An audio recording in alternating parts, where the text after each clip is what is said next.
you have a clear-cut running back 2 overall right now, JJ? The model does, kind of. Emmett Johnson is someone that the model really, really likes as the RB2 right now. He was the only running back who tested in the 3-cone at the combine this year. And he was like a 20 to 25th percentile kind of player within that drill. And so people are like, oh, he's so unathletic, or why did he test? I think teams will look at that and say to themselves, he's a competitor. Like, he wants to go out there and show that he is willing to do anything. He's a great pass catcher. And we sometimes see that this archetype of player who is not overly athletic, but is still effective in fantasy football because of that pass catching prowess. Like, I think the archetype ceiling here is like Aaron Jones.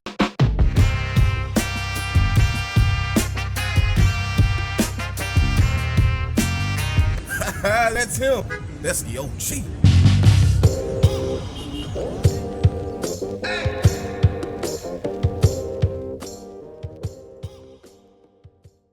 Breaking down 2026's top rookie prospects and players you should be targeting in your drafts, Theo Gremminger, Fantasy Football Daily, Fantasy Points Podcast Network, and Fantasy Points YouTube, joined today by JJ Zachariason. JJ, this is like the time you start making the rounds on podcasts because you just dropped your prospect guide. Absolute fire every single year. Really, really extensive research you put in. And if you're a fantasy manager, there's something for everyone in this guide. Labor of love, how long does it take you to put that thing together? Too much time spent on that thing. I mean, quite literally hundreds of hours when you think about, the amount of time I put in, Brandon Gadula, who I hired in January, who I worked with at Number Fire and FanDuel back in the day. He's now part of the late round family. He did all the tight end profiles this year. David Kitchen, our COO, he helps put the guide together and sort of manage it from that perspective. So there's a lot of work that goes into it. I know it's a PDF, but we care deeply about the design and the flow and the way it reads and, the ability to get from one player to the next. And I'm proud of it. We're very proud of this year's product for sure. You definitely should be proud of it. And then you mentioned sort of how it reads and how it looks. Like, visually, it's stunning and it's very easy to navigate. A lot of times you get documents and you have to like search through. Here you have a table of contents, which is very searchable. You're able to pinpoint an exact prospect or profile very easily. I love the beginning. You start out way talking about film doesn't lie, but it does. And numbers don't lie, but they do. I thought that was an interesting way to start it out. Yeah, I mean, I think that people often try to just pick sides and they think very black and white about a lot of things, not just in football and in fantasy football, but the world in general. And, I just wanted to introduce the idea that that's not what this is. This is an analytically minded way of viewing prospects and prospecting in general, but it's by no means the only way you should do it. If you like film-based analysts, whether it's someone at Fantasy Points or whether it's Matt Waldman or whoever the case may be, I think you should be consuming as much as you can to make your own decisions. And this is just one avenue in order for you to do that. This is a very analytically based avenue for that. Yeah, and what's interesting is you've developed this model, and specifically the ZAP model, which I know has changed over the years, and you fine-pointed it. Maybe talk a little bit about it. And what I find is interesting is you're not just looking at these players in year one, but sort of trying to shape how you view they'll produce in future seasons as well. Yeah, it's really funny. So, and I say it's funny because a lot of people will react to what the ZAP model says after 1 year of football for these guys playing football. And it's like, okay, but the model is actually trying to project the first 3 years of a player's career. So what it does is it looks at a lot of player inputs. So a lot of collegiate production, and it's not just raw yards, raw receptions, raw touchdowns. You're looking at, adjusted and age adjusted and program adjusted receiving yards per team pass attempt. You're looking at, reception share, a lot of market share numbers and such. Height and weight measurements, age is obviously a factor. And all these things are coming together to predict, and draft capital is the biggest input, but all these things are coming together to try to predict how well someone's going to perform during the first 3 years of their NFL career. And I do that by looking at what I call B2S, which is the best 2 seasons in point per game average. So you just average their top 2 seasons out of their first 3. And that's what I'm modeling against, right? And so that way, when I'm modeling against something and I have some sort of like test that I'm working on and sample that I'm working off of to try to predict that thing, I can then look at other factors to see how well those factors predict that thing. And so I know factually that the model through the years, it dates back to 2011. I want a robust enough sample size because oftentimes when you don't have that robust sample size, you overfit whenever you're modeling for prospects. You see Puka Nacua break, have the monster start of his career that he's had as a day 3 wide receiver. And the model, if there's a small enough sample, the model looks at that and says, oh, we got to curtail what we're doing here to be more like Puka Nacua because he's making up such a large proportion, of those day 3 picks. Whereas if you go back all the way to 2011, it's very hard for one player to really substantially change that data and your model to overfit that. And so that's what the model's really looking at. It's everyone since 2011 at running back, wide receiver, and tight end who were either at the NFL Combine or who were drafted. And it's looking at it and saying, how well are these players going to perform their first 3 years? And it is, like I was saying before, you can test this against other factors, and it is more predictive than draft capital itself. And it's more predictive than actually rookie ADP as well. So you could, I don't rank my guys straight off the model. It's more of a guide for me. But if you were to do that, you would be better than ADP. And honestly, I should be more forceful in ranking with what the model is saying, because when I stray away from it, it seems to bite me more often. No, you've had a number of hits over the years. I mean, I think your success rate is sort of, if you're paying attention to my content, you've seen JJ come on and make some really, really good calls over the years. And certainly we appreciate you coming on Fantasy Points Pods. One thing that I'm curious about is there's been a lot of I wouldn't say hatred's the right word, but there's a general lack of excitement about this class compared to specifically last year. Every year is different. And sometimes as a community, we overhype classes. Sometimes we underrate them. But I'd say just as a content creator, last year, people were head over heels. You've got to go get these 2025 rookie picks. You've got to make these 2025 rookies part of your best ball strategy. This year, not so much. There's a couple of prospects people like, and then generally sort of not really that excited about this class. But 2027, that class is going to be just incredible right down the road. Where are you at from a bird's eye view when you're looking at this class and doing your extensive research? Do you think this class could be a little bit underrated, or are you with everyone that this is not the greatest class that you've evaluated? Yeah, I think that it depends on how people kind of view a question like that, because some people look at classes and they say, oh, this wide receiver class is good because there's 4 blue chip prospects. There's just a lot of really good players. And then others will say, no, there's just a lot of depth, even though there's maybe only 1 blue chip prospect. And that's what I define as being a good class. Now, what I do, and what I did actually earlier this morning, so the ZAP model will take ZAP scores, the score that a player gets, and it categorizes players, just kind of give people an idea of hit rates historically in these different buckets. And, I wouldn't necessarily, look at the ZAP model and only draft players based on those buckets alone, because there's a wide range of player within each bucket, but it gives you a general idea of sort of where these players land. So for instance, the top bucket is legendary performer. That was a new one that I added this year. There's elite producers, which is next, then weekly starters, then flex plays, bench warmer, waiver wire ad, and dart throw. So there's 7 categories, right? I actually looked at the average that we get in each bucket from 2011 to 2025. And then I compared that average per season to what we're seeing this year. And what I basically found was that running back, we do have a legendary performer in Jeremiyah Love, which we'll talk about, but we usually have 0.6 of those types of players. So it is above the average there. But elite producers were below the average. Weekly starters were basically at average, and everyone else were below the average. And the reason for that is partially because only 20 running backs were invited. One of them was a fullback. 21 running backs were invited. One of them was a fullback. So only 20 running backs are really, in this database right now. And Eli Heidenreich, who's kind of a slot Swiss Army knife guy, might not even be considered a running back to most people. And so you just have the sheer number of running backs is very low. And so it makes sense that we would have fewer dart throws or fewer waiver wire ads, because we just don't have as many running backs in general in this class that went to the combine. But with that being said, that's also telling that it's not a great class, right? Like if you only get 21 combine invites when, sometimes we get 30, that's telling that maybe this class isn't very strong. Now at wide receiver, what I thought was interesting is that we have fewer legendary performers and elite producers than history has shown, but we have more weekly starter, flex play, and bench warmers, which is kind of like the mid tier. Like weekly starters are usually the wide receiver 3 types on your fantasy roster where, you're throwing them in your lineup if you have a 3 wide receiver team. Flex play, obviously more of a flex type player. That's how I'm viewing this wide receiver class. I do think that the talent at the top is fine. Like this isn't like a knock on them, but this class has a lot of average analytical profiles, but there's so many of them. And I think as a result of that, we're going to see some of them emerge just by pure numbers, right?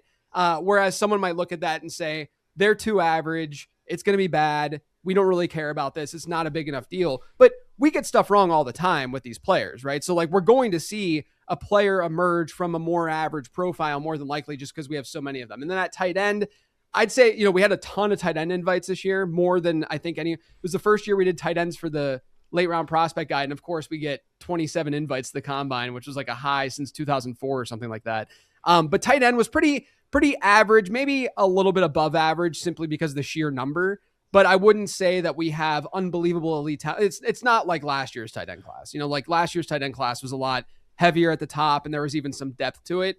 This class has some depth, but I think I would categorize wide receiver and tight end as generally average and running back as below average this year. It seems like a high volume wide receiver year, and I think a lot of players could get boosted by draft capital. We're a lot of times looking for guys to go in the top 50, the top 40. I think there'll be a high volume of them. Tight end's interesting because we've got the 2 guys we're going to talk about today, and then a big cluster where multiple people have different tight ends as their tight end 3 overall right now. Running back, though, is about as cut and dry as it gets. JJ, let everyone know how they can access your guide. Yeah, it's over on lateround.com. There's a giant button to order it. It's pretty simple. It's currently $19.99, and there's over 170 pages of content. Like I said, there was a lot of work that was put in. And now, when the NFL draft happens, what happens with the guide right after? Yeah, so if you pre-order, or if you pre-ordered, you now have the pre-draft guide. But if you just get it now and get the pre-draft guide, you will be emailed the final day of the NFL draft. It won't be immediate. Last year, the NFL draft ended, and about 15 minutes later, someone was like, "Where's my guide?" I'm like, I gotta write up some of the day 3 guys and stuff. Because what I do is during the NFL draft, I rewrite a lot of the relevant profiles. If a guy goes undrafted or whatever, you can just look at his pre-draft profile and understand how I generally viewed that player. But the ZAP scores all change. The write-ups all change. So we'll be writing 70 to 80, probably maybe 60 to 70 write-ups over that 3-day period. And so about an hour or 2 after the draft ends, you will get an email in your inbox that says, hey, the post-draft guide is ready to download, and you can have that ready for your rookie. Yeah, I drafts. found out sort of how the sausage was made last year because we broadcast the entire NFL draft here at Fantasy Points YouTube. And Brett Whitefield and Scott Barrett and I were planning for it, and we're like, hey, I'm going to hit up JJ, see if he wants to come on for 15, 20 minutes during the draft. And I talked to you, and you're like, no, I can't. I'm literally writing for like 3 days right as the NFL draft starts. So, tough one. Yeah, that's what. The draft is in Pittsburgh this year. I live in Charlotte now, but I grew up in Pittsburgh. Born and raised. Went to Pitt, and then left Pittsburgh after I graduated from Pitt. But it's in Pittsburgh this year, and everyone's like, "Are you coming up for the draft? Like, why would you not come up for the draft?" I'm like, guys, that 3-day period, I am in a cave where I'm just grinding out all of these profiles so that the good people out there are ready for their rookie. Yeah, drafts. It's a lot of fun. The NFL draft, it takes a different perspective when you're creating content. Here and at my previous job, like I'm on the air like the entire time. Brett and I really don't leave the air for day 1 and day 2. It's a lot of fun, but it's very, very intense. So looking forward to seeing those updates. But let's talk about Jeremiyah Love. Everyone's excited about him. It's about as cut and dry as a 101 in dynasty circles and as the first rookie selected in redraft and in best ball. I've made an argument that I think from a redraft and best ball perspective, we might be getting a little bit of a discount on Jeremiyah Love based on Ashton Genty not coming in and having a 19-point per game season, really being a 14-point per game guy last year. Jeremiyah Love, we're very high on him at Fantasy Points. How about you? When you start looking at him in your ZAP model, how does he compare against guys like Bijan Robinson, Jahmyr Gibbs, and of course Ashton Genty, who was selected last year at 6 overall? Where are you at, JJ, when it comes to this level of running back in Jeremiyah Love? Yeah, I would say that analytically, strictly from the inputs that the ZAP model looks at a running back, which the big ones are reception share, best season reception share, adjusted yards per team play, and adjusted receiving yards per team pass attempt. The adjusted piece in those are adjusted for strength of schedule and adjusted for age. So, if a player does something big when they're younger, and they're doing it at Ohio State versus Ohio U. I always throw that analogy out. Any Bobcats out there? I'm sorry. No offense to your squad. You could just say a MAC team. Yeah. Right.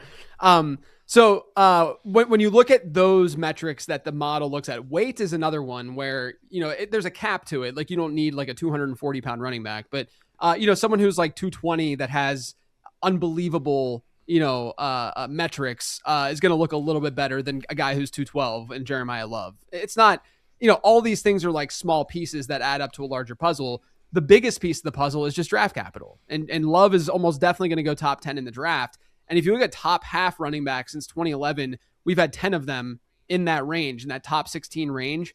Every single one of them, aside from Ashton Genty, who's only played 1 year in the league, has gotten to 17 PPR points per game in one of their first 3 seasons. And that includes Trent Richardson, who did it as a rookie. He was at 16.99. It always frustrates me whenever I bring that up because he's like, I just say 17. I think people would understand, but technically he was right below that 17 mark. But just strictly from a draft capital perspective, he's in the same bucket as a lot of these running backs. Now, if you want to, get a little nitpicky and be a little bit detailed about it, I would say he's not quite as good of a prospect via the model as Bijan Robinson, Jahmyr Gibbs, and Ashton Genty.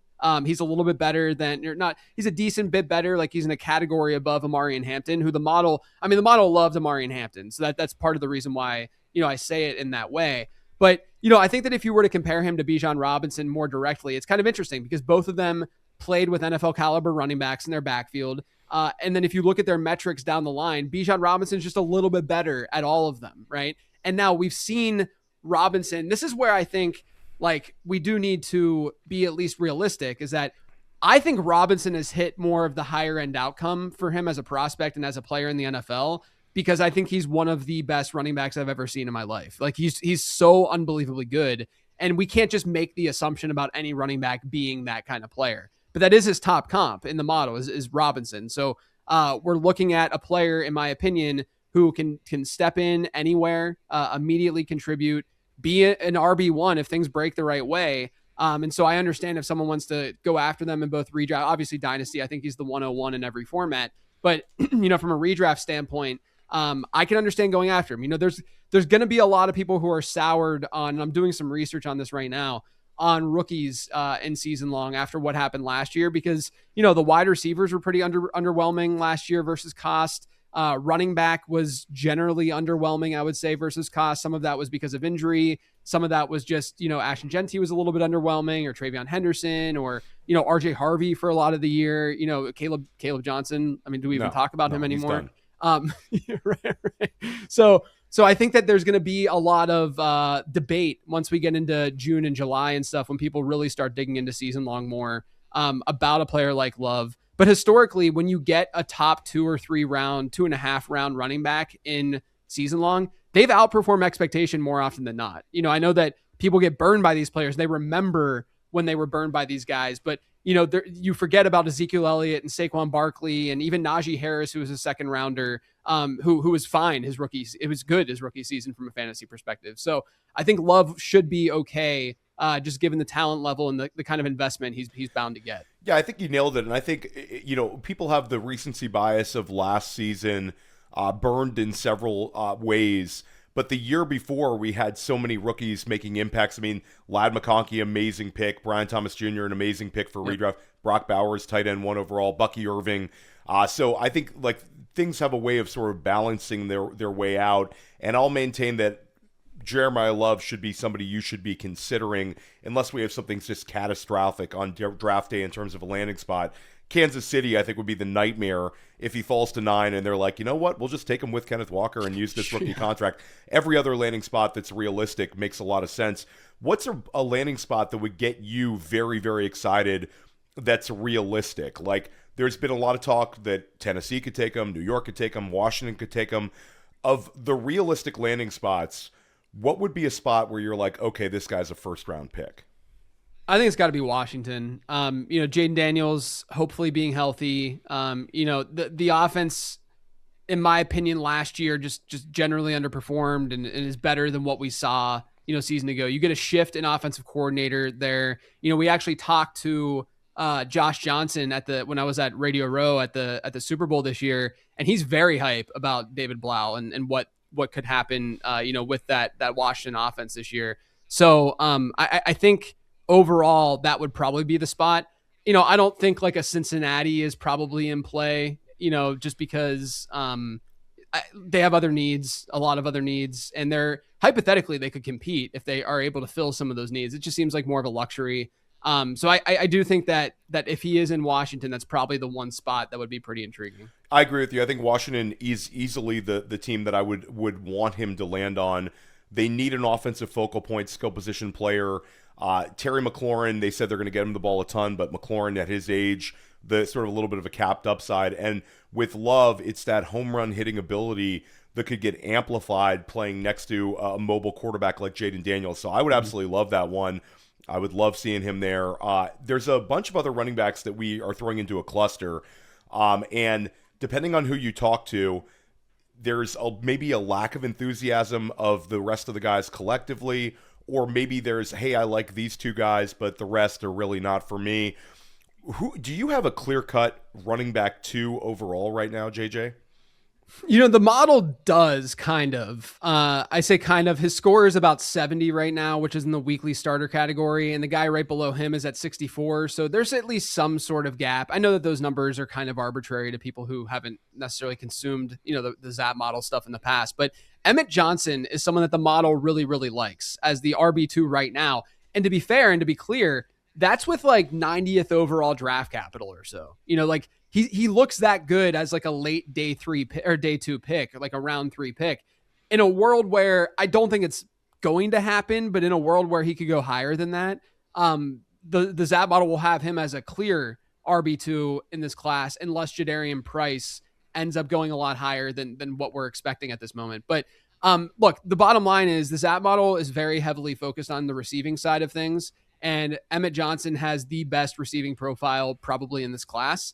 It's very well-rounded. I know that people are turned off because he had that 93.4 speed score. He didn't test as like an elite athlete. But here's the thing, and I've mentioned this before on shows, so someone might have heard this, but he was the only running back who tested in the 3-cone at the combine this year. And he was like a 20 to 25th percentile kind of player within that drill. And so people are like, oh, he's so unathletic, or why did he test? I think teams will look at that and say to themselves, this dude is trying to ball, like he's a baller. Like he wants to, and he's a competitor. Like he wants to go out there and show that he is willing to do anything. And that's what he did at the combine, even if it was kind of like subpar, not amazingly athletic testing. He at least went out and did it. And I think that's something, right? But yeah, I mean, like there's some interesting metrics with him. If you look at his missed tackles forced or his yards after contact per attempt, I think is a better one, where it does rank pretty low in the class. It's third worst in the class. But there was a stat from Rich Rebar of Sharp Football Analysis where he said that Johnson was hit at or behind the line on a class low 33.9% of his runs. But when he was hit at or behind the line, he gained yardage at a class high 75% of those runs. Yards after contact per attempt is a good metric, but there is context that's always needed. Like he wasn't as bad as what that metric, in my opinion, was generally showing. And again, he's a great pass catcher, and we sometimes see this archetype of player who is not overly athletic, but is still effective in fantasy football because of that pass catching prowess. I think the archetype ceiling here is like Aaron Jones. Like think about Jones, where he can line up everywhere on the field, and he's like Aaron Jones of this generation is probably the most undervalued receiving running back of anyone. Like just in terms of, he's not the best, but in terms of like what he actually can do as a receiver versus how people view him as a player, he's probably the most undervalued. And I think Emmett Johnson has that sort of path. Now, this archetype has burned me in the past because you get like a Tyler Bidet type, for instance, who just turns into that satellite back, and that's all he can do in the right environment too. I mean, he wasn't even someone who was able to just stick around and just stay in one team. He needed to find the right spot. But so like, that's definitely an outcome. But the comps for Johnson were Michael Carter, Kenneth Gainwell, and James White. So 3, pass catching or can be pass catching running backs. Michael Carter has the top comp. It's not great. I get it. But it's a realistic comp for him. And Michael Carter wasn't looked at that unfavorably when he came out. He actually had pretty decent early career production. So right now for me, Emmett Johnson is my RB2. I don't say that confidently because I think draft capital is going to change a lot of this. And I think that's a very, very flat position after Jeremiyah Love. A couple of weeks back, I recorded with Brett Whitefield and we did our player comps episode, which is always kind of difficult when you try to make player comps. But Aaron Jones was also my Emmett Johnson comp. So we're locked in on that one. Nice. 2 other running backs to touch on. Your thoughts on Jadarian Price, Jeremiyah Love's teammate out of Notre Dame. Another player who I wouldn't say the combine helped him. He was 203 pounds. Ran a 4.49. Some of us thought maybe this would be a 4.4 flat, and he came in a little bit lighter. Jadarian Price is still my RB2, very, very high on him. And then Mike Washington on the flip side, especially compared to Price and Johnson, completely tore the combine up. One of the better speed scores we've ever seen. Your thoughts on these 2 guys? Look, Jadarian Price, and this isn't going to be surprising. If he goes day 2, when he goes day 2, I think that he's going to get day 2 capital. He's probably going to have the worst production profile of any day 2 running back in the ZAP Model's history, which goes back to 2011. Now, the obvious reason for that is because he played behind Jeremiyah Love. But I also think that if you're looking at this from a dynasty perspective and a rookie draft perspective, you have to think about, okay, what this tells me is that this is a highly volatile profile. It doesn't mean that it's going to bust. And there's teammate score as part of the ZAP Model inputs, which is why right now, Jadarian Price is the RB3 within the ZAP Model. Like, it's not like he's, because his profile is so bad that he's the RB6 or something like that. And there's some reasons, as to why he produced the way that he did, even aside from Jeremiyah Love. The one thing I'll say, though, is that I still think, even when I look at analysis today and read what people are saying about the running backs, I still think that the fantasy community and draft people in general don't weigh receiving production enough still to this day. But in fantasy football, we're often playing in a full PPR format. The ZAP Model is looking at PPR points per game when what it's measuring against. And so receiving is actually a really, really important input, because not only does receiving matter from a scoring perspective, but running backs who can catch passes out of the backfield are generally just more talented and more well-rounded running backs. When you get a profile where the guy has a best season 7% reception share and his adjusted receiving yards per team pass attempt is really poor, it's not just telling that he's not going to be much of a pass catcher at the NFL level. It's also telling that he's not the most special running back in the world, where the team was just trying to get him the ball as much as possible in college. And so the one thing I say this about Price, because the one thing that does seem consistent, whether you're looking at something like the ZAP Model or someone who's evaluating via film, is that there are questions about his pass pro and there are questions about him as a receiver. And to me, those are massively important for him to be able to score a lot of fantasy points, at the next level. So I think that's where like let's try to find a middle ground with the way that we're approaching, me versus a, Waldman or whomever. Let's try to find a middle ground of like, okay, where are the red flags for a player like Jadarian Price? And that would be the red flag, I think, because his receiving profile is horrendous from a production standpoint. And again, there's reasons for that. I'm not dismissing that. I totally understand that, but that just means that there's a much more volatile outcome here. And obviously the comps are not good just because his production stuff is not that good. Like, his top comp is Ronald Jones. And then you get Jordan Scarlett and Darrington Evans. Like, it's not a good analytical profile. And it's hard for me to say, I'm going to spend a first round rookie pick on this profile. But at the same time, man, I'm not going to lie. Like, right now today, there aren't really any running backs that I would spend outside of Jeremiyah Love a first round rookie pick on. I would much rather at this point in the process, before I know landing spot, before I know draft capital, to just get the wide receivers and just take a chance on one of them. And then brief thoughts on Mike Washington. Certainly the speed score is through the roof here. Your thoughts on him, and another player who we're pretty confident is going to get drafted on day 2. Yeah, I think the combine helped him a lot, obviously, to get that draft capital. And it's not, you don't see the same backwards correlation that you do at wide receiver, where you get a really athletic running back and then the draft capital is overinflating that profile because athleticism does matter at running back more than it does at wide receiver. So with wide receiver, if they run really fast, it's almost a bad thing from a draft capital perspective, because the faster guys run, generally the more overdrafted they become. It's not really the case at running back. So I'm not that concerned about the draft capital stuff for Mike Washington. The one thing I'll say is like his production profile is just fine. It's not special. His receiving profile maybe a little bit below average. He wasn't like a bell cow year in and year out. He did play with Seth McGowan one year. So you get a little bit of that like collegiate production with, a fellow classmate or an NFL hopeful, which can be helpful. But overall, like the top comp, and really when you look at, it's not their play style so much, but when you look at their metrics and line them up, the metrics that the ZAP model looks at, it's Latavius Murray, where same body size, can handle big workload, very athletic. Latavius Murray had a 115 speed score. Mike Washington's obviously is better, but 115 is incredibly good. It's awesome. Right? Yeah. And so I think that's kind of the type of player that we're looking at from a production standpoint in the NFL, where you could have a spike season if he just becomes starter and gets fed a lot of work, but more than likely he'll be more of like that journeyman type who could have a decent career because of that athleticism.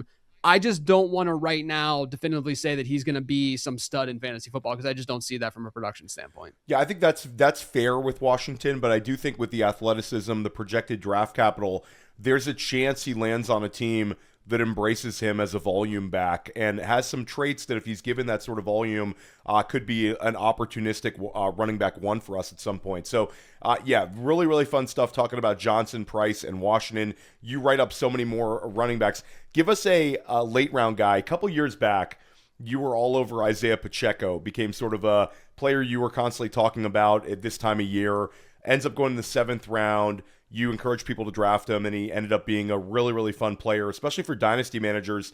Year one had some utility, and then ended up giving you a one running back one season early in his career in KC.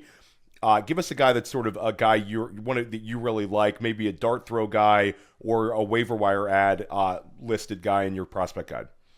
Yeah, it's tough. I really don't think that there's a player in the class that like really stands out. It's a pretty rough class. There's a couple guys that I think are at least interesting if they find the right spot. We didn't talk about Nick Singleton. We're not. He's not necessarily like a dart throw type because the fantasy community is really, really high on him versus where he's projected to go, which is unfortunate because the model really does like Singleton, but it just appears as though the market doesn't realize that he's more than likely going to be a day 3 pick, or he's trending to be more of that day 3 pick. So I won't go with him. I'll go with deeper players than that. Seth McGowan, I mentioned as one. The problem with him is at his age, he's very old. He's like, we're seeing that a little bit more because of the COVID season, because of NIL, because of transfer rules. These running backs and wide receivers are coming out at an older age. But there are some good marks for McGowan in the model, and I'm only calling him out because he actually, you could almost think of him as like a slightly worse from an analytical perspective, Mike Washington. Like he tested really well, Seth McGowan did. He had some off the field stuff, which doesn't help, but like I said, he is very old. And so this is a last round kind of dart throw from a rookie draft perspective. But one of his comps that got spit out, this is the only reason why I'm really like kind of intrigued, was David Johnson. That's a pretty good one. Yeah. I mean, the other guy was Dwayne Washington and Keontae Ingram too, but David Johnson got spit out. So I'm like, okay, I can kind of see it if I squint. David Johnson was a better prospect, but the pass catching profile is not that bad for him. He had a 16% reception share in one season. You get a little bit of that playing with a fellow, NFL back. So Seth McGowan would be one. And then if you want to go just like fun, and I feel like we say this about any small player, but Des Reed out of my alma mater, out of Pitt, like he could be a Tariq Cohen type if he falls in the right spot. That was his top comp for me. He had a really unbelievable receiving profile at Pitt, very electric and dynamic with the ball in his hands. But again, this is more of like he's not quite straight line speed like we see with like a Keaton Mitchell. Keaton Mitchell can break those long runs, but Des Reed can do a lot more through the air and be kind of like that situational back where one touch can do a lot from a fantasy perspective. So it's like a, deep dynasty roster, deep starting lineup kind of player, maybe has a little bit of PPR allure, but he's going to be one of those guys that just needs to find the right spot. I think that's the case for most of these guys because they're all like the majority of them are going to be day 3 picks. We should be looking at, landing spot for those day 3 guys, ambiguous backfields for those day 3 guys, because realistically, and this is what I've just realized through doing this over the last handful of years, realistically, when it comes to like day 3 running backs and stuff, your goal is to not necessarily just spot talent. It's to really spot that opportunity. You need like Kyle Monangai last year, whereas like, was he a great prospect? In my opinion, no, I don't think he was a great prospect at all. But even in the league, like I drafted him in leagues just because we knew it was an ambiguous situation and we knew it was a good situation or could have been a good situation. And then all of a sudden, his value rises. And now you have an opportunity to really profit on that move if you want to, with a player like Monangai. It's similar to what we saw with like Isaiah Pacheco back then, So when we get those landing spots, don't be afraid with a day 3 player where talent is far less important because you're really just trying to gain value from that guy, to just lean into landing spot. And then after year 1, reevaluate and see if you can turn it for a profit. Let's talk about Jordyn Tyson. And I love seeing you so high on him, and your model has him clearly above the other 2 wide receivers who the fantasy community really pushed up, at least early on during the college football season, throughout the process. Carnell Tate's projected to be the first wide receiver taken off the board, and Makai Lemon is a player that has a real hive when it comes to dynasty and fantasy. But Jordyn Tyson scores higher than both of these players. Your thoughts on Tyson? What are some of the really appealing traits that he brings to the table? And do you think that there's maybe a little bit of prospect fatigue with him where the community's maybe not as excited about him as they should be? Yeah, I think it's like, just look at his journey, right? I was thinking about this earlier this week and I put it to paper and I'm like, usually the fantasy community is pretty data heavy and into the analytics side of things. And like Nick Singleton's a great example of that, where a lot of people who watch him, they're like, yeah, it's just another like it was funny. I had Debro on my show, Derek Brown last week on my show. And one of the main comps for Nick Singleton was CJ Procise. And that was his film based comp. And it's such a random player. The fact that we both had that comp for him, says a lot about, what he more than likely is. But when it comes to Jordyn Tyson, it's just wild to me. I'm not surprised that like some people like Tate more, some people like Lemon more, because I think they're very good prospects, right? So I'm not like shocked by that. But I am surprised that the consensus in the fantasy world is not on Jordyn Tyson. That there, a lot of people would rather have the other 2 wide receivers. But just look at his story. He turns 18 in August of 2022, goes to Colorado, leads that team in receiving in 9 games played as a freshman, as a young freshman, right? And then he gets injured. He wasn't able to do much. He wasn't able to do anything his sophomore year because of that injury. But his freshman year, he had a prorated receiving yards per team pass attempt rate of 1.74. He gets hurt the following year. And then in 2024, he comes back and he has probably not, I would almost say definitively, the best age-adjusted season of anyone in this class in 2024. He had a 3.36 prorated receiving yards per team pass attempt, which is otherworldly. And then that actually gets boosted even more in the ZAP model because of strength of schedule adjustments. So you look at his first 3 years, immediate production as a freshman, gets hurt, and then unbelievable season when he comes back off that injury. And then last year, people say it was a down year. Well, he was trending really well before his injury, and then things kind of derailed a little bit post-injury. But even still, last season, he had a 2.63 adjusted receiving yards per team pass attempt. If you were to use that as his best season and compare that to all the best seasons of the other combine invites, that still ranks 13th best in the class for that 2025 season. So like across the board, Jordyn Tyson has the best age-adjusted production of anyone in this class, which is why I'm just surprised that people are pushing him down the way they're pushing him down. Not to say that anyone's right or wrong. I'm just surprised by that, right? And so I think that you look at his profile, if there's one analytical mark that is a little bit scary, it would be his missed tackles force numbers. He's not much of a tackle breaker. We've seen some pretty big misses with players like that, like Jalen Reagor and Jahan Dotson. But, Chris Olave and Devontae Smith are also part of that group, and we've seen some hits from it too. So to me, if this comes down to medicals, which I think it does for a lot of people, I'm fine with kind of taking a chance on that just because, first off, the model is not looking at Jordyn Tyson and saying, oh, he's injury prone, so we're going to knock his ZAP score down a little bit. That's just not part of what the model's looking at. And also, I don't know how we measure injury proneness. I don't know exactly how injury prone he is, what that really means, from an NFL front office standpoint, if they're really turned off by that. I think some teams will be, and that's why his draft capital might fall. But in my opinion, he has the best analytical profile in this class at wide receiver. I would say it's really not that close. Like, for instance, his breakout score is in the 95th percentile. If you look at wide receivers who are above the 90th percentile who get drafted in round 1, it's hit after hit after hit. Breakout score itself as a metric, if you look at top 100 wide receivers, it's just as predictive as draft capital. So that one single metric, breakout score, is just as predictive as what draft capital is. Now, obviously, that combined with all the other factors in the ZAP model is even more predictive than that. But it's just a very good profile in my opinion. And I'm just a little bit surprised that it's not more of the consensus than it is. And that some people have a big 2 and they don't include Jordyn Tyson. And I'm not saying anyone's right or wrong, because I'm going to be wrong about plenty of stuff. I'm just saying objectively, like when you look at this from a numbers driven perspective, it's hard to say that Jordyn Tyson doesn't look really good. Yeah, I mean, I think that he's a player that's going to go somewhere when it's ultimately said and done. He'll go in the top 15 to 18 picks, maybe a little bit higher. And with the injuries, it's not like an overlap or a re-aggravation injury-wise. So I think that he'll get a pass with the NFL teams. Hey, we really won't know until his name is called. If he suddenly starts sliding, we could find out that some teams have flagged him and maybe other teams just follow suit. But I don't anticipate that. I think he's a very, very good prospect and an interesting one. If you're trying to give the community and the people listening to this show sort of a baseline where you think he'll end up as a level of player, I've heard you mention the name Chris Olave. Would that be a fair assessment of his talent level coming in?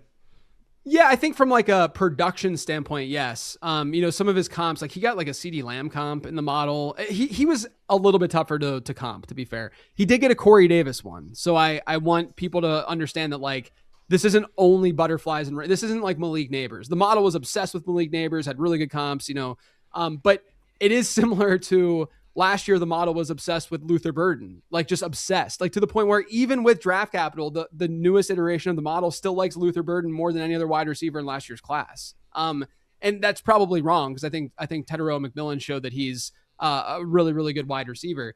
But yeah, I mean, like I think Tyson from like a fantasy production standpoint and what we could see at the NFL level, I think that he has a chance to be like an Olave type in terms of like what he can do, week to week and the kind of volume that he can see. Talk about the other 2 wide receivers that are very highly ranked in Dynasty, as well as guys that are being selected pretty highly on Underdog in early best ball drafts. Carnell Tate, who's projected to go inside the top 10 overall picks in the NFL draft. And then Makai Lemon, who, I mean, some people are head over heels for him, JJ. And then there's others like Brett Whitefield who are poking holes in the profile a little bit, saying he's the type that could slide to maybe the end of the first round. Where are you at on Tate and Lemon?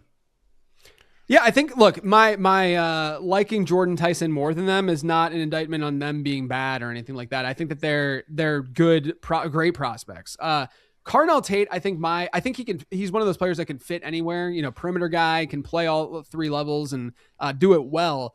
My thing is that he might be falling victim a little bit to helping a real NFL team more than he would help a fantasy team. And I say that because he wasn't the best target earner in college. He ranks in the bottom half of this class among combine invites and best season prorated target share, 21.7% in his best season at Ohio State. Now you can sit there and say, oh, he had a lot of competition, et cetera, et cetera.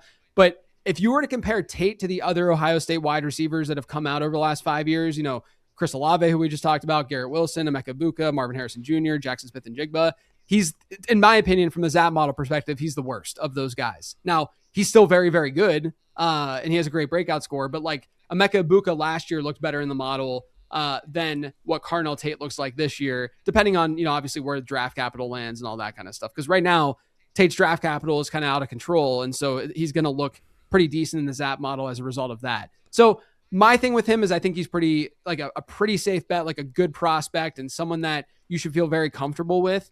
And he has pretty good comps: George Pickens, Calvin Ridley, Will Fuller. A lot of guys who can get down the field, which is what I think he's going to be able to do at the NFL level. But I do question if that like 25% target share ceiling is in his range of outcomes, as he gets to the NFL level. I think that's fair. And Pickens has been a player that we've comped him to. Brett's got some higher end comps that he throws out the name like the AJ Greens and all that. But I think Pickens is a good name And when it comes to Carnell Tate, if we get Carnell Tate going inside the top 10, it says a lot about where the NFL has him. How about Makai Lemon, though? Like, where are you at on him? There's, the pro Makai Lemon takes are out there where he could end up being a player with similar usage to an Amon-Ra St. Brown, a JSN. Like, it's the type of profile that fantasy managers want to embrace and the type of player that's been really successful over the last couple of years. Are you there with Lemon as a potential guy who could end up being, at some point in the near future, 150 target earner? Yeah, that's the thing, is like, this is the archetype of a player who generally will see, could be a high volume earner at the NFL level.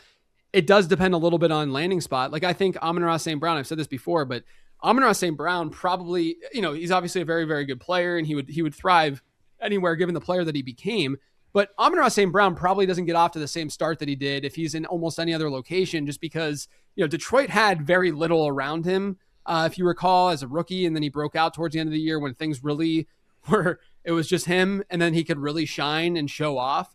And so hopefully, Makai Lemon is able to find a place like that. I've seen a lot of the takes about him being a slot guy, first and foremost.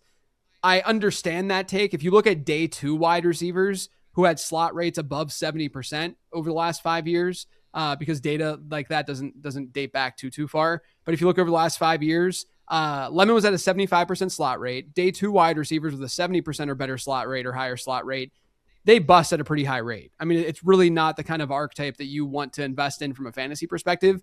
But when you look at day 1, round 1 wide receivers, it changes. You get Jalen Waddle, Treylon Burks, Kadarius Toney, but then there's JSN and Emeka Egbuka. So it's a mixed bag. It's basically what you would see as a first round hit rate in general, for these players. So I don't think slot rate matters that much, because if a team is drafting a quote unquote slot player in round 1, they're not just going to use him in the slot. They're going to use him all over the field. And what I think with Makai Lemon, that's interesting, he had the highest yards per route run on the perimeter in this class, career yards per route run. It was higher than anyone. And so he won on the outside. He was able to do that. Say what you want about the stuff going on at the combine and the interviews and all that. I don't know. I have no idea. Doesn't do anything on with my fantasy teams. You know what I mean? Like, the guy being goofy at the podium doesn't do anything. Yeah, I don't know if a team will have that'll be reflected in draft capital, in my opinion. More than anything else. But I do think Makai Lemon is a good prospect. If he had slightly better projected draft capital, he would be ahead of Carnell Tate, in the ZAP model. But yeah, I mean, I think there is a big 3 in this class. I don't think it's a big 2. I think Jordyn Tyson absolutely belongs in that conversation. And Makai Lemon does too. Yeah. And what you got, so you have the legendary performer, then you have elite producers, then you've got like sort of a big cluster of weekly starters, and then obviously a bunch of flex play guys. The player who I'd love for you to talk about a little bit is Concepcion. He's been a player that we've been very high on over here at Fantasy Points. Brett loves him. I like him a lot. Ryan Heath likes him a lot. And he comes in pretty highly ranked.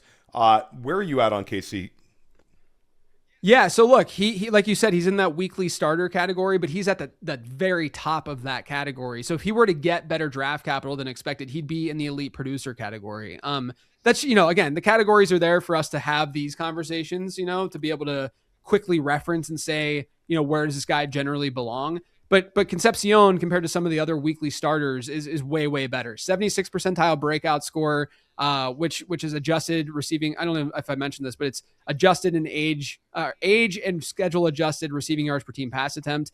And that's despite never having a crazy receiving yards per team pass attempt season. Like, he maxed out at 2.25, which is not very high at all. And so the question is, why does he have a good breakout score? Because he produced right away at NC State. Like, immediately, he was very productive at NC State. He just never got to that insane season. And this is where early declare status matters a lot, because if Concepcion went back to college for a 4th season, then all of a sudden, he could put together one of those really good max season, seasons and have a better receiving yards per team pass attempt. But he's leaving school, which is why we should factor in the early declare stuff. Heavy slot usage at NC State. And so that would be somewhat of a flag. But then he goes to Texas A&M, and he only played in the slot on 34% of his routes run, and he had his highest yards per route run of his career. He actually, like Makai Lemon, had a better perimeter yards per route run than slot yards per route run. So Casey Concepcion, he came in bigger than I think a lot of people expected at the combine this year too.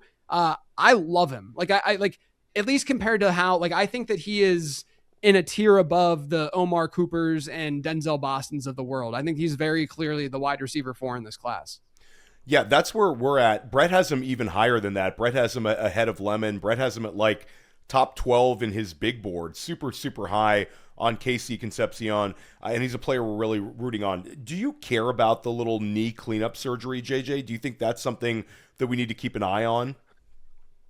No, because I always think about this from the standpoint of like, if this were happening to an NFL player, would we care? And generally it's no, right? Yeah, and last summer, Amon-Ra St. Brown had a little cleanup, and then there was some saying, I'm worried because of the cleanup, and then Amon-Ra goes out and does the same thing he does every year. Right. It's just magnified because we don't have the substance of them being a good player already at the NFL level. And so I don't want to like double count it. I think draft capital usually captures that. Like I said, like Jordyn Tyson, he might fall in the draft because of medicals. And if that happens, then it's going to be reflected in all of the stuff that I work with. And because draft capital is an input. And it's the same thing with Concepcion. If people are concerned about, if teams are concerned about that in any way, he's not going to be a first round pick, right? Because he's already projected more of as like a late first. Yeah, interesting player and a player we're really rooting on, and I think has some fantasy traits that could really, really be effective at the next level. One player who, during the college football season, I would text with Brett Whitefield, and I'm like, Chris Bell is just where it's at. Louisville wide receiver, guys having all these blow-up games, does incredibly well against the Miami Hurricanes team, and then Chris Bell tears his ACL.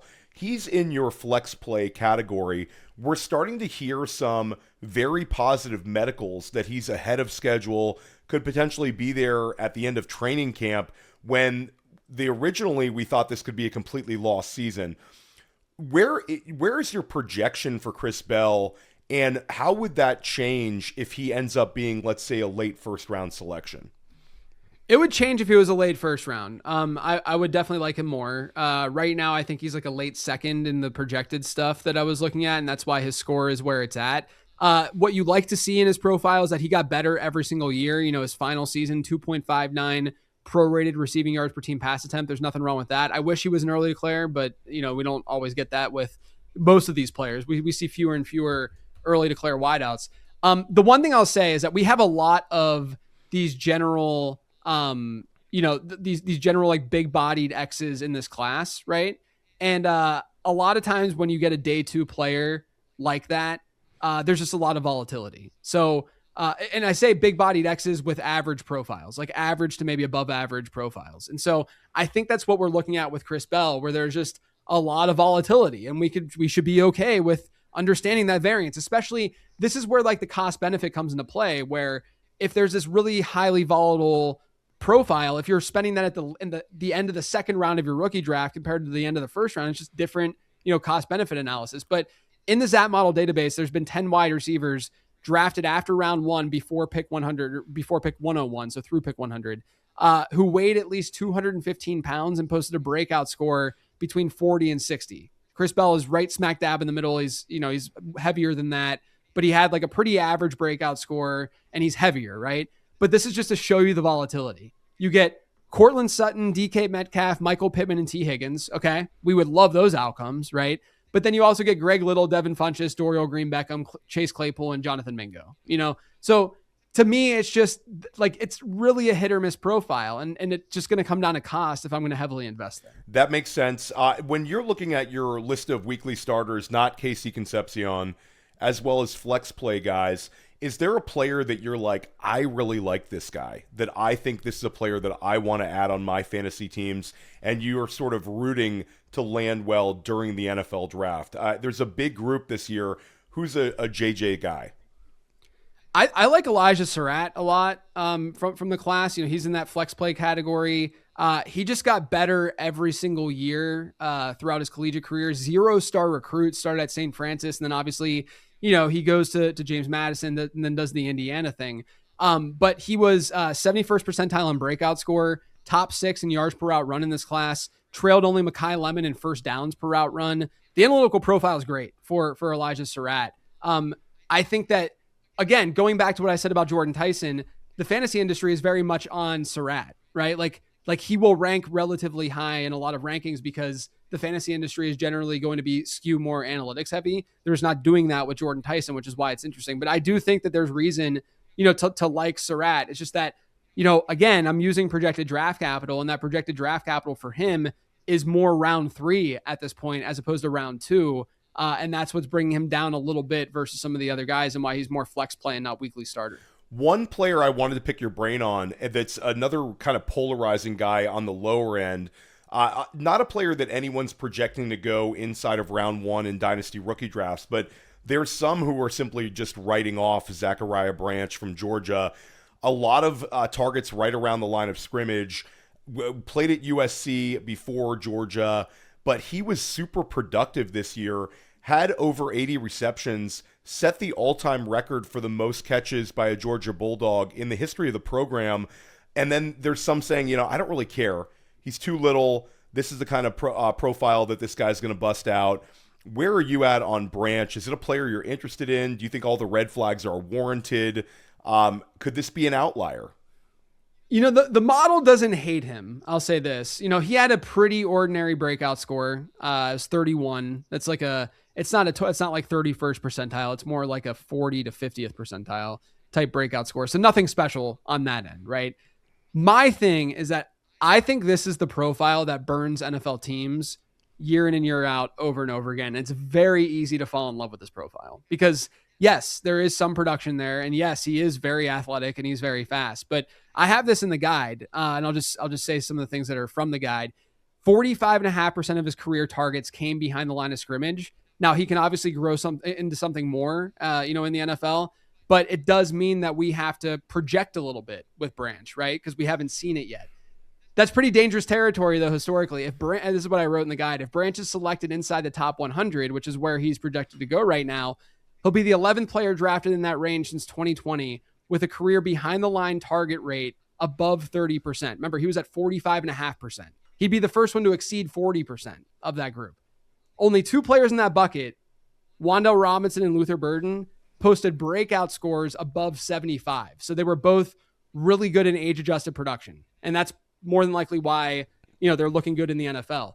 The other players in this group who had target rates of 30% or higher behind the line of scrimmage, Lynn Bowden, Amari Rogers, Anthony Schwartz, Kadarius Toney, Rondale Moore, rest in peace, Velus Jones, Trey Tucker, and Malachi Corley. It is, and if you look at just screen usage, Theo, 35% of his career yards came on screens. Among top 100 picks since 2020, only 2 wide receivers saw 30% of their yards come on screens, and that was Malachi Corley and Anthony Schwartz. I mean, this just screams to me Mecole Hardman, just someone that a team like there is no doubt in my mind the Chiefs love Zach Branch. They love this kind of archetype. They love it. But from my perspective, when I look at what we've seen historically, it's not necessarily the right player to bet on. Now, with that being said, if he has a mid-second round rookie pick, draft, ADP, I don't really care because I think there's a lot of players who are totally up in the air that are going to be in that range. My thing is if he gets round 2 draft capital and he lands in a place like Kansas City, somewhere that people get really excited about, and that ADP rises, that's when I'm definitely going to be out because I just think that this profile is unbelievably scary. I think that's going to happen. I think it's going to be a player that the NFL takes in the top 50, and instead of being able to take him with like the 305, you're going to have to take him with like the 207, and I think it's probably wise to be out. You had us at Malachi Corley. We're done talking about him, but we do need to talk about the tight end position. There's a bunch of tight ends who helped themselves out at the NFL Combine, including the most athletic tight end of all time in Kenyon Sadiq. Kenyon Sadiq runs the same 40-yard dash time as Jahmyr Gibbs at 240 pounds. Unbelievably athletic player, and a player that we can safely bet on being selected probably inside the top 20 overall. We're also in a period of time where rookie tight ends have been hitting every year for us. Brock Bowers, Sam Laporta. This past year, we had a number of them. Where are you at on Kenyon Sadiq as a prospect level? What does the ZAP score say about him? The ZAP model got a makeover at tight end this offseason, and there's some really interesting stuff in it. Like I always use this example just so that people can wrap their heads around it. Breakout score is still part of the inputs there. Speed score at tight end, but I think a lot of people just in draft capital. I think a lot of people just assume like, oh, you're big and fast and you had decent production, therefore you're going to be good. But the way that it interacts with draft capital is kind of interesting. The example I use is Michael Mayer versus Hunter Henry, where if you look at their numbers and their statistics and age-adjusted production, very similar. The difference in draft capital, very similar. The difference that Michael Mayer was more athletic than Hunter Henry. And I think a lot of people would say, oh, well, then we should draft Michael Mayer over Hunter Henry. Hypothetically, they weren't in the same draft class. We would draft Michael Mayer ahead of Hunter Henry or like him more because he's more athletic and they had similar age-adjusted production.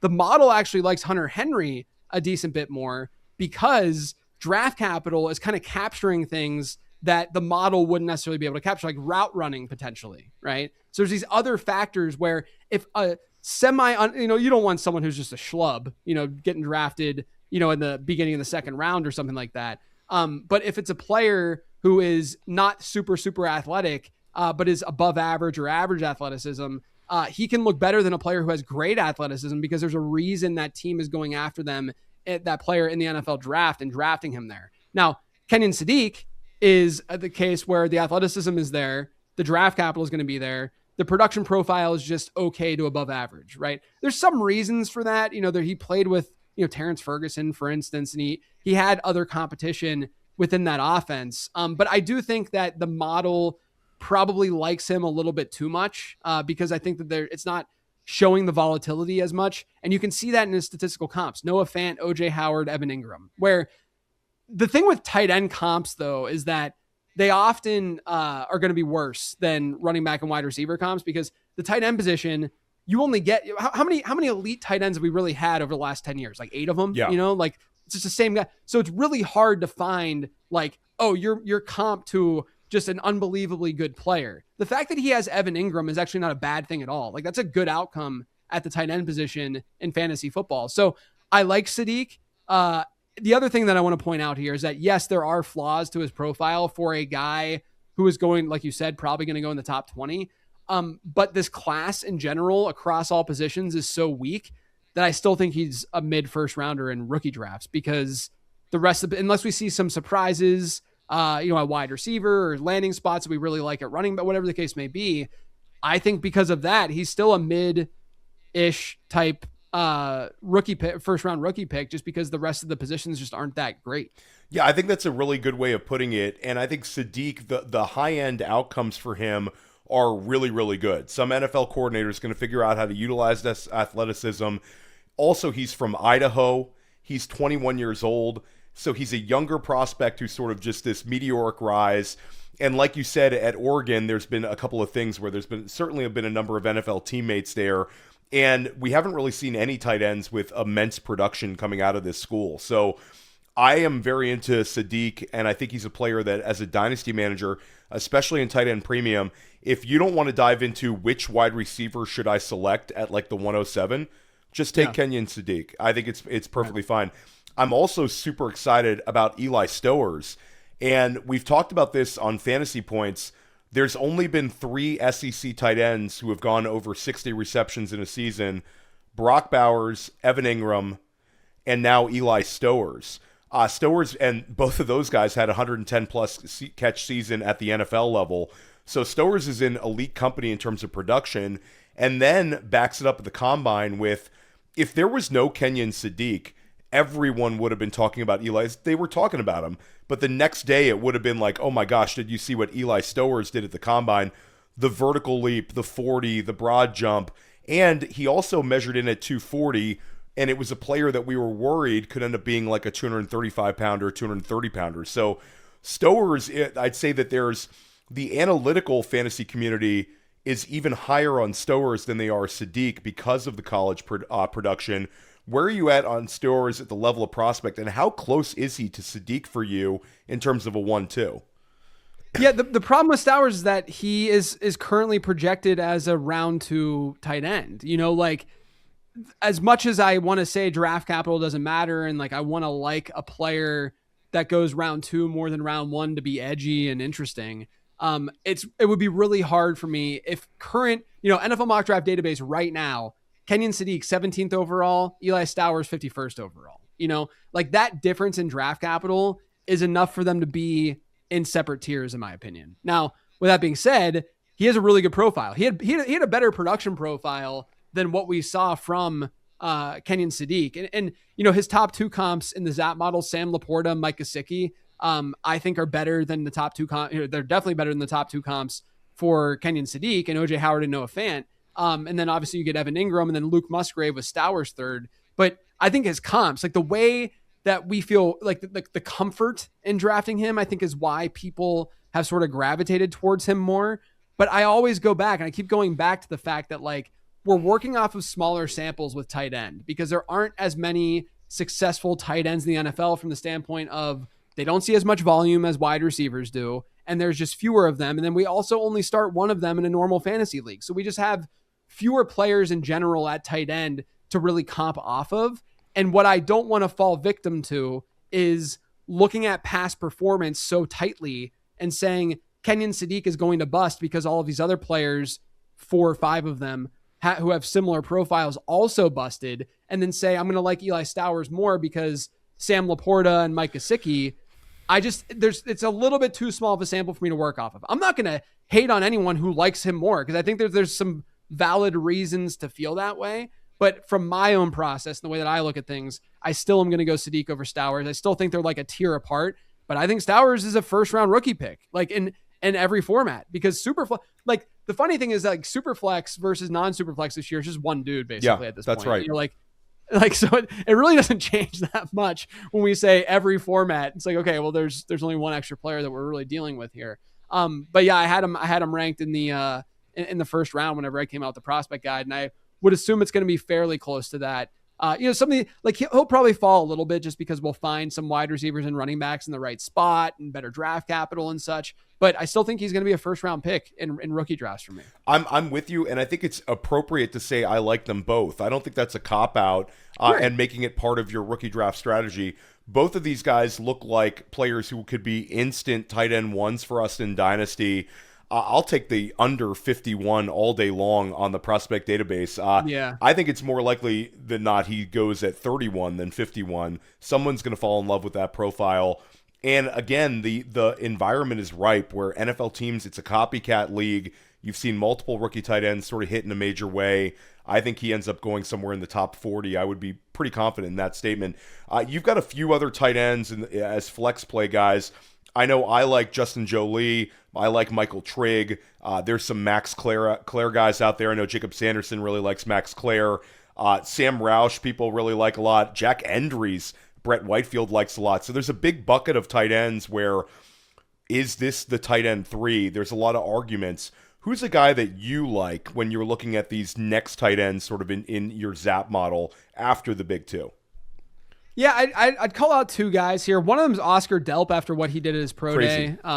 Like pretty interesting profile even before all of that. Now, he didn't look as good in the ZAP model, partially because his projected capital, right now it's 131, and it was even lower than that, I think, whenever we published the prospect guide. That's going to rise a lot. But if you look at his statistical comps, his top 3, Jared Wiley, okay, not good. Chigakonkwo and Julius Thomas were the other 2, though. And so he's a pretty intriguing profile, had a really good, he's athletic, right? Coming from a big program, played with Brock Bowers. And so we know that a good tight end can come from this type of program. And so Delp, I think, is kind of interesting now. Sam Roush is the other one that I want to call out just because he's just such a large human being. I mean, he unsurprisingly got a Darnell Washington comp in the ZAP model as his top one, but he's 6'6", 267, 91st percentile speed score, breakout score above the 60th percentile, decent agility numbers even at his size. It's just a really interesting profile. And then one of the other guys he comped to, he's bigger than him, was George Kittle. I saw that, and I was like, okay, all right, JJ, you got me. Yeah, kind of interesting. And now, look, Brandon Gadula did all the tight end write-ups in the guide this year, and then I was kind of overseeing all of the tight end stuff, and so he worked so hard on like just getting this model to a great place, and us working together on testing it and figuring out how to get the best results here. And so we had a discussion about Roush though, and I was like, so Kittle's one of the guys. He's like, yeah, like the way that we look at comps is that we're looking at the distance on certain metrics, and then it sort of sums up those distances and says, okay, here's the closest comp. So sometimes you're going to get a guy who's a little bit lighter, a little bit heavier. Ideally, you get, like I talked about with Mike Washington earlier with Latavius Murray, where like things really, really align analytically.